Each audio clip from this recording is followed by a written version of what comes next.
పూర్తి వివరాలు చూసే ముందు మా ఛానల్ ని సబ్స్క్రైబ్ చేయడం మర్చిపోకండి. నమస్కారం.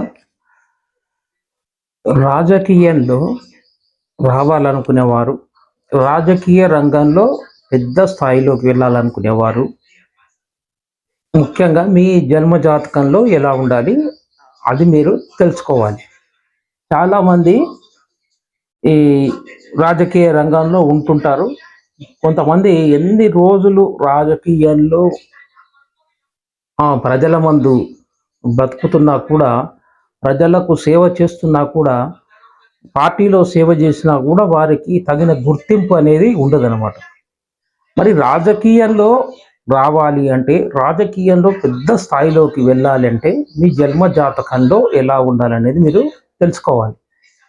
ముఖ్యంగా రాజకీయ రంగంలో మీరు రాణించాలంటే మీ జన్మ జాతకంలో 3 గ్రహాలు అనుకూలించాలండి.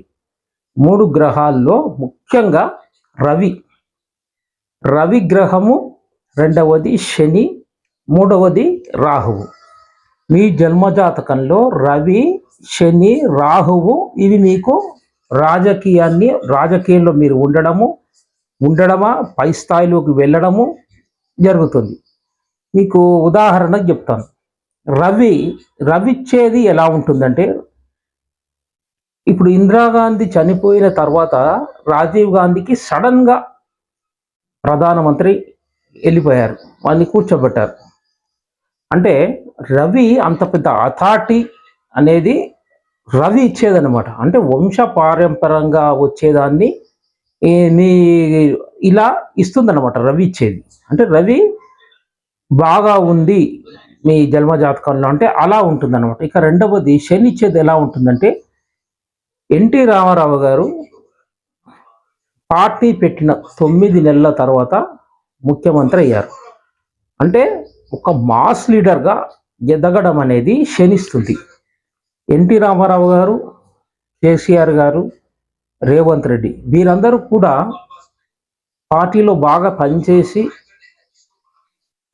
పై ఒక్కొక్క స్థాయిలో నుంచి వచ్చిన దాన్ని శనిస్తాడండి. మాస్ లీడర్గా ఎదగడం అనేది శనిస్తాడు. ఇక మూడవది రాహు ఎలా ఉంటుందంటే, రాహువు ఛాయాగ్రహం.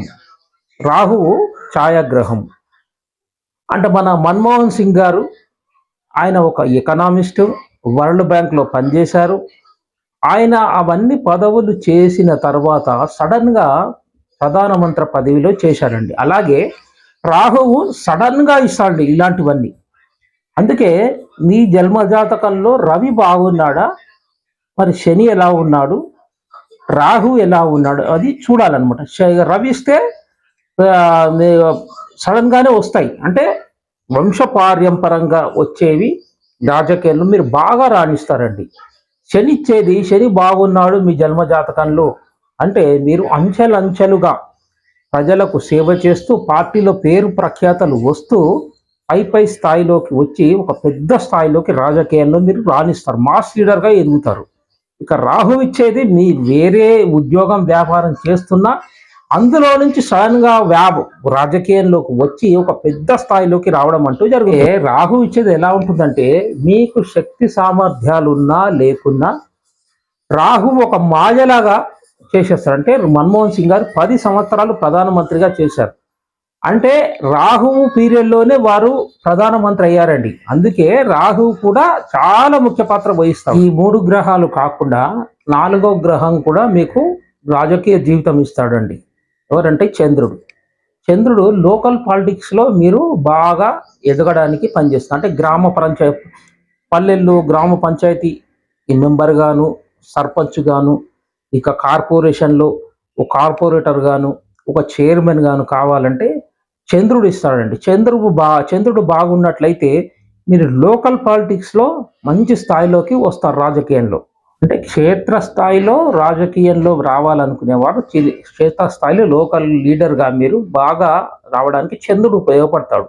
ఇక స్టేట్లో, నేషనల్లో మీరు రాజకీయ రంగంలో రావాలి అంటే నేను చెప్పాను కదా, రవి, రాహువు, శని ఈ 3 గ్రహాలు మీకు రాజకీయాన్ని వెళ్ళడానికి మీకు సూచించే గ్రహాలు.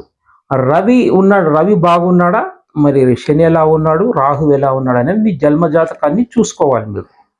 అంటే ఆ 3 గ్రహాలులో ఏ ఒక్క గ్రహం మీకు మంచి పొజిషన్లో ఉన్నట్లయితే మీరు స్టేట్ లెవెల్లో కానీ నేషనల్ లెవెల్లో కానీ రాజకీయంలో మీరు ఎదుగుతారు. అంటే మీరు చేస్తున్న పని ప్రజలకు తెలుస్తుంది, పై స్థాయిలో కానీ అందరికీ మీకు గుర్తింపు అనేది వస్తుంది.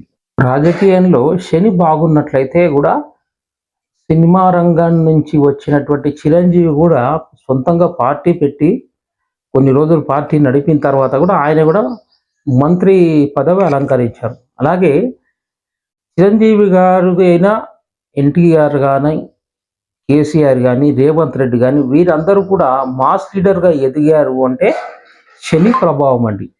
అలాగే మీ ఎవరైనా కూడా రాజకీయంలో మీరు ఎదగాలన్నా మీరు ఎంత రాజకీయంలో మీరు కృషి చేస్తున్నా ప్రజలకు సేవ చేస్తున్నా గుర్తింపు రాలేదు అంటే మీరు ఒకసారి మీ జన్మజాతకం చూసుకోండి.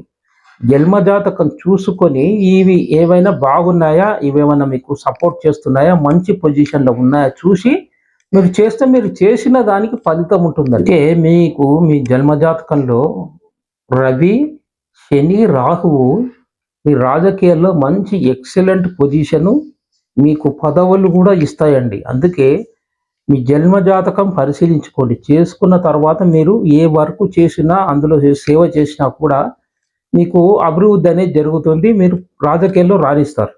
మీకు ఈ మూడు గ్రహాలు బాగాలేనట్లయితే మీరు ఎన్ని రోజులు మీరు రాజకీయ జీవితంలో ఉన్నా కూడా గుర్తింపు అనేది ఉండదు. అందుకే ప్రతి ఒక్కరు కూడా మీ జన్మజాతక పరిశీలన చేసుకొని ప్రజా జీవితంలోకి వెళ్ళొచ్చు. అందుకే రవి, శని, రాహువు మీ జన్మజాతకంలో దశమంలో కానీ లాభంలో కానీ పంచమంలో కానీ ఉండాలి. ఇందులో ఉన్నట్లయితే మీకు ఎక్సలెంట్ పొజిషన్ రాజకీయంలో పొలిటికల్లో మీకు ఇస్తుందండి. అలాగే సప్తమం అంటే ఇతర ప్రజలకు సేవ చేయడం. సప్తమంలో ఉన్నా కూడా మీకు మంచి అవకాశాలు వస్తాయండి. దాని ద్వారా మీరు పైకి వెళ్ళడం అంటూ జరుగుతుంది. అందుకే ఈ 3 గ్రహాలు స్టేట్ లెవెల్లో నేషనల్ లెవెల్లో బాగా నేను అభివృద్ధి చేస్తాయి, రాజకీయాల్లో పెద్ద పేరు ప్రఖ్యాతలు రావడం అంటూ జరుగుతుంది. క్షేత్రస్థాయిలో మీరు ప్రజా జీవితంలో మీకు సేవ చేయాలనుకుంటే వార్డు మెంబర్ కానీ గ్రామ పంచాయతీలో కానీ ఈ మన కార్పొరేట్ చైర్మన్ కావాలంటే మీకు చంద్రుడు బలం ఉండాలండి. లోకల్ పాలిటిక్స్కి చంద్రుడు బలం ఉండాలి. అందుకే మీరు జన్మజాతక పరిశీలన చేసుకొని రాజకీయ రంగంలోకి వెళ్ళినట్లయితే మీరు మంచి పొజిషన్లోకి వెళ్తారు. అందుకే కిందున్న నెంబరు మీరు కన్సల్టేషన్ తీసుకోండి. సర్వేజన సుఖినో భవంతు.